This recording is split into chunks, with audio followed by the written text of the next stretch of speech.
Arsip Nasional Republik Indonesia yang sudah memberikan kesempatan ini. Perkenalkan, saya Dian Rana, warga Desa Wonosari, Kecamatan Sepaku, Kabupaten Penajam Pasir Utara, Kalimantan Timur. Saya nggak pernah menyangka ya, apa yang saya lakukan selama ini di Ibu Kota Nusantara, meski penuh dengan rintangan, kesalahpahaman, bahkan tidak jarang saya itu ditolak untuk mendekat ke kawasan itu. Tapi hari ini, dokumentasi yang saya lakukan di sana memiliki tempat untuk disimpan oleh Arsip Nasional Republik Indonesia. Bagi saya, dokumentasi ini bukan hanya catatan visual, tetapi jejak penting yang harus diketahui oleh generasi mendatang.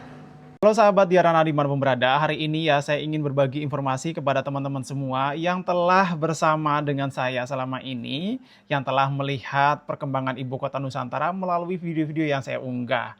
Nah tadi itu di depan itu adalah momen penandatanganan berita acara serah terima arsip statis. Jadi gini teman-teman, puluhan video yang saya buat di tahun 2021 sampai 2022, hari ini resmi ditetapkan sebagai arsip statis oleh Arsip Nasional Republik Indonesia atau ANRI.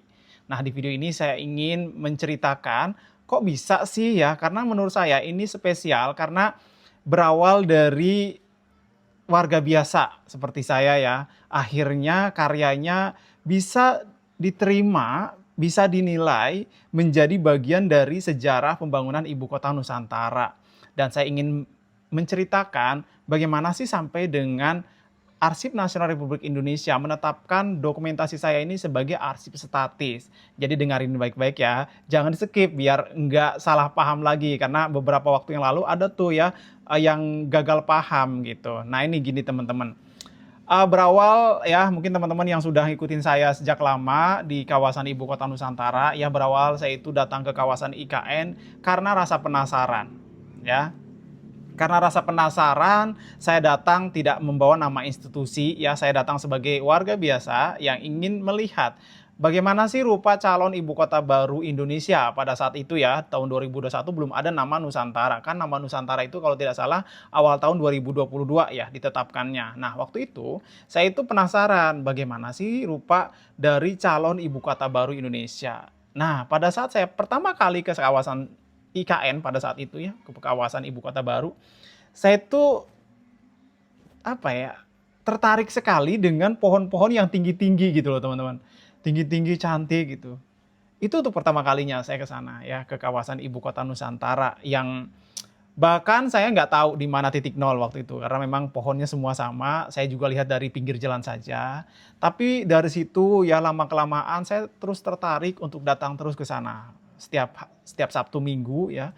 Waktu itu saya masih kerja di Ibu Kota Nusantara, Ibu Kota Nusantara, kerja di Balikpapan, di salah satu perusahaan di Balikpapan, sehingga pada saat libur ya Sabtu Minggu saya berkunjung ke kawasan Ibu Kota Nusantara ya, dulu Ibu Kota baru ya yang saya kenal. Saya melihat bagaimana yang ada di sana, perkembangan waktu itu masih belum mulai ya tahun 2021. Cuman saya ingin melihat lebih jauh yaitu ke area-area dalamnya gitu. Bahkan saya sempat tersesat kan di kawasan hutan ekaliptus. Nah lambat laun gitu ya, pada tahun 2022 teman-teman itu pembangunan udah mulai masif kan.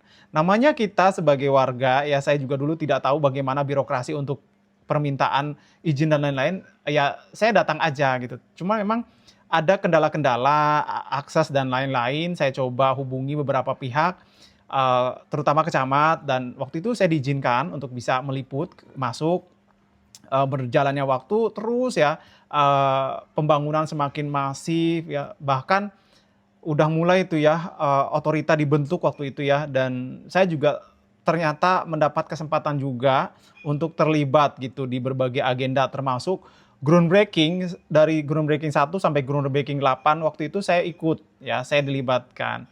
Tapi memang ya dalam dukungan ada juga ya gesekan-gesekan atau potensi yang mungkin kesalahpahaman itu kerap terjadi sehingga tidak berjalan mulus juga gitu perjalanan saya di kawasan Ibu Kota Nusantara. Nah, puncaknya teman-teman pada tahun 2024, ingat nggak pada momen ya upacara kemerdekaan tahun 2024, di mana itu kan sebuah sejarah ya.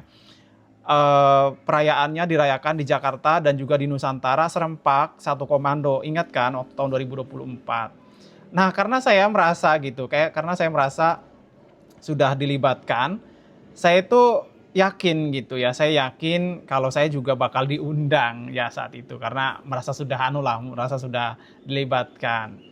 Nah, tapi teman-teman semua pada saat hari H ya, ternyata saya memang belum menjadi bagian dari perayaan itu. Saya hanya bisa berdiri di luar pagar dan di momen itu saya sadar bahwa saya ini sudah terlalu jauh ya, berharap atau terlalu jauh untuk merasa kalau saya itu bagian dari ibu kota Nusantara gitu.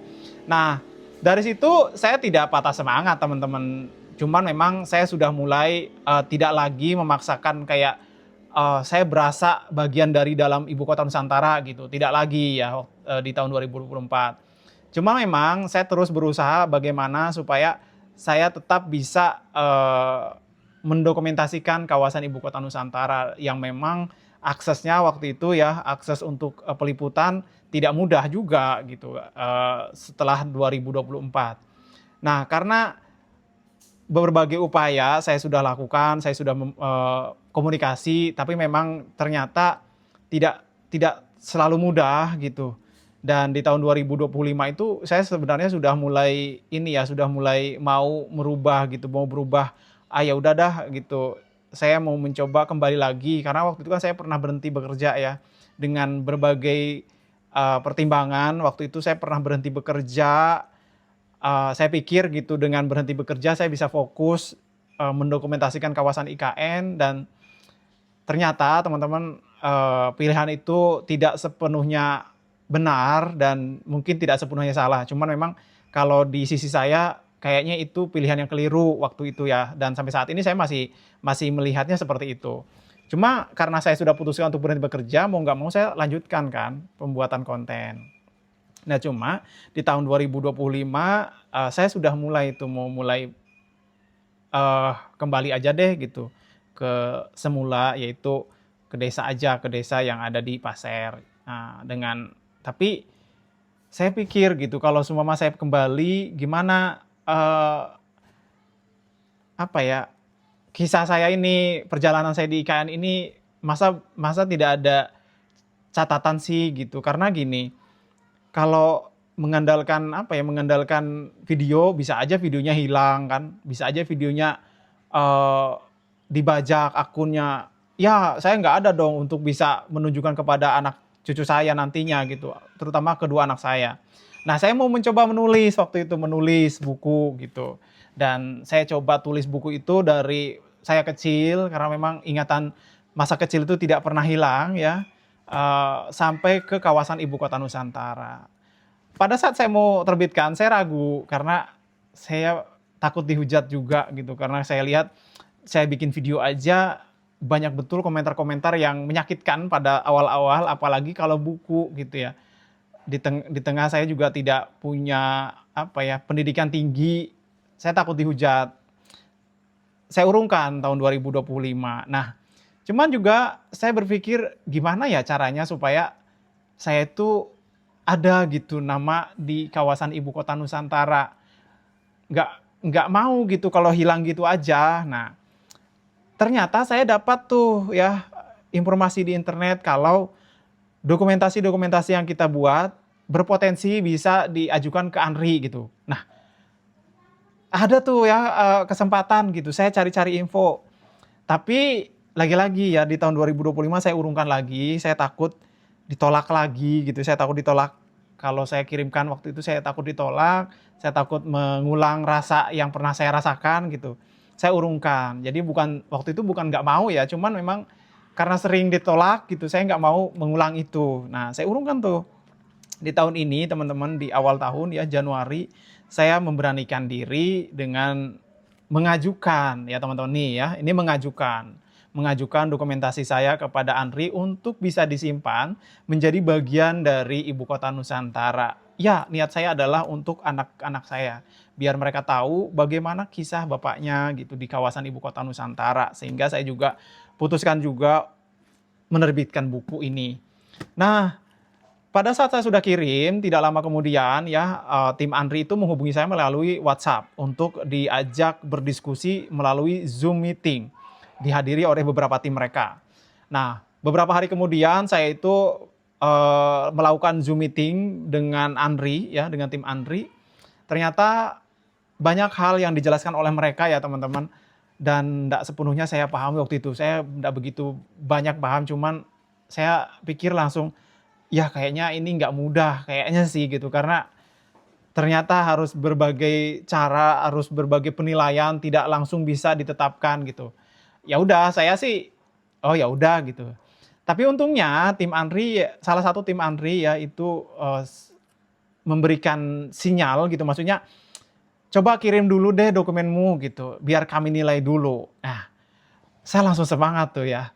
Saya semangat, oh ternyata ada harapan. Saya kumpulin tuh ya, ada beberapa video sekitar saya kumpulkan pokoknya yang saya pikir ini apa ya, potensi untuk disimpan gitu, potensi untuk bisa disimak oleh generasi berikutnya bahwa dulunya seperti ini. Nah, saya kumpulkan tuh karena banyak ya video saya, itu saya kumpulkan yang tahun 2021 sampai tahun 2022 saya kirim dulu ke mereka gitu. Saya kirim setelah beberapa hari teman-teman. Tidak ada info apa-apa, cuman saya coba nih ya memberanikan diri kepada tim Andri untuk menanyakan apa status dari video-video yang sudah saya kirimkan. Dan jawabannya sederhana waktu itu, kalimatnya ini memenuhi sebagai arsip statis. Waktu itu saya nggak begitu paham artinya, itu apa maknanya gitu. Tapi yang jelas saya itu langsung tenang kalau video-video yang saya kirimkan itu memenuhi syarat untuk diproses selanjutnya. Dan ya udah, saya tenang gitu. Dan setelah beberapa hari dari itu, tim Andri itu memberikan draft surat berita acara arsip statis. Nah, di momen itu teman-teman, jujur aja pada saat saya baca itu kertas itu ya, meskipun masih sebuah draft, saya tuh nggak kuat menahan nangis loh. Karena apa? Di sana itu saya merasa diakui gitu ya. Yang tadinya saya pernah berada di luar pagar, berada ketidakpastian gitu ya, berada kesalahpahaman, saya merasa diakui. Dan tim Andri nanya tuh waktu itu, apakah ada yang perlu direvisi Pak gitu kan. Saya cuma minta nih waktu itu, kalau di sebelah nama saya tolong dicantumkan Ibu Kota Nusantara gitu, kalau memungkinkan ya. Saya tidak memaksa juga, itu cuma sebagai tanda aja kalau saya itu pernah berharap menjadi bagian gitu dari Ibu Kota Nusantara. Maaf ya, saya harus berhenti dulu sebentar. Ya, dari situ saya tidak ada berharap lebih. Namun setelah permintaan itu, tim nampaknya akan berdiskusi lagi dengan mungkin tim Andri lainnya untuk bisa dipenuhi atau tidak dari dari berita acara ini. Dan saya tidak begitu banyak berharap. Namun hari ini teman-teman, saya melihat dalam dokumen berita acara yang saya tanda tangani hari ini, itu tertulis jelas bahwa Ibu Kota Nusantara ada di sebelah nama saya. Terima kasih banyak. Mungkin ini sangat sulit saya buat videonya karena gimana ya? Akhirnya anak saya nanti bisa melihat kisah sebenarnya tentang ayah mereka, bukan hanya ditulis tapi ada disimpan oleh negara. Karena sebelumnya saya takut gitu, kalau Instagram, YouTube itu bisa hilang, gimana anak-anak saya tidak bisa lihat. Kalau sekarang sudah disimpan. Dan saya juga memberanikan diri untuk menerbitkan buku, meskipun di awal banyak sekali yang mencibir, nggak apa-apa. Tapi alhamdulillahnya teman-teman, nggak tahu kenapa, setiap ya, sebentar, saya agak susah ngomongnya. Entah ya teman-teman, mungkin sudah menjadi bagian hidup saya ya, beriringan gitu. Di saat dukungan dan juga cibiran itu beriringan. Sama sekarang juga pada saat banyaknya cibiran atas karya saya.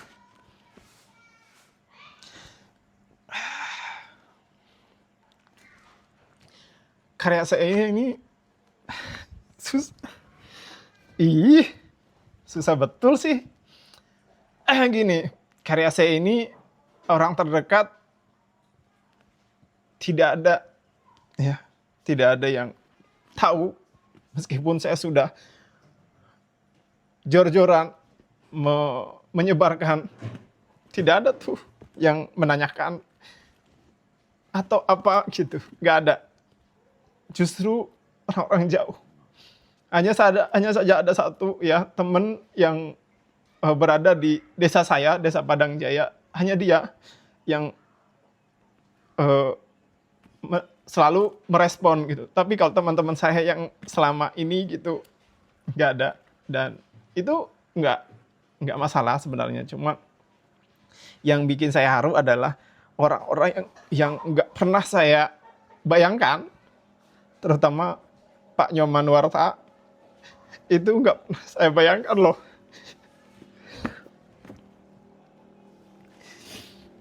Beliau mendukung, beliau memberikan support mental. Beliau memberikan komentar, dan beberapa tokoh lainnya juga memberikan komentar mereka. Kayaknya udah dulu deh, saya nggak kuat mau cerita ini. Terima kasih ya.